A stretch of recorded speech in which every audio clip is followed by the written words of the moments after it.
Days we're out and about. Showers, they just kept coming.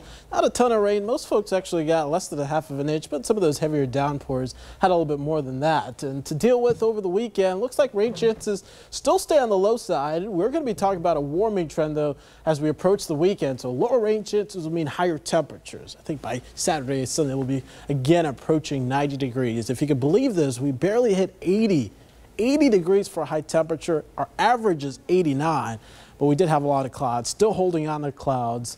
I think we'll be talking about Tropical Storm Nate. The good news, it will stay far enough west that the impacts for us won't be all that huge.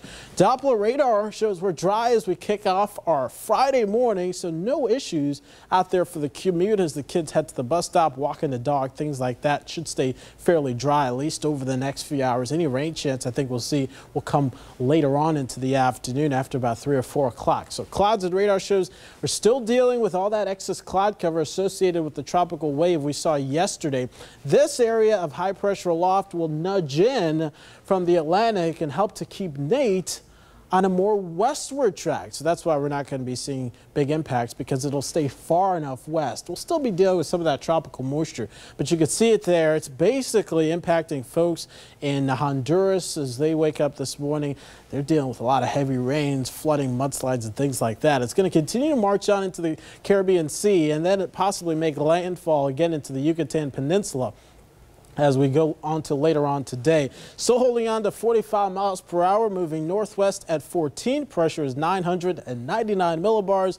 Look at the spaghetti miles. Very tightly clustered, shows very strong agreement in the track, and it looks like it'll be a problem for anywhere along Louisiana, Alabama, maybe the Florida Panhandle, Mississippi as well.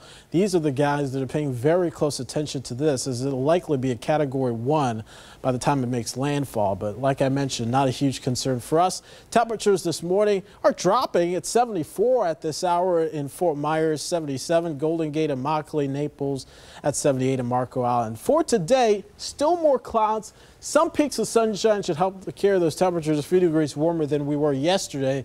We'll go with 87 for a high with some scattered showers and thunderstorms. But notice they won't arrive through until later on this afternoon. Some could hang around this evening. Notice there's 7 to 8 o'clock. Still got a couple that we're dealing with. But once we get through sunset, we'll be drying out here once again. So your marine forecast for today shows a better day. Still going to be cloudy there. That small craft advisory will no longer be in effect, I think, as we get rid of the wind. So not quite as breezy today either.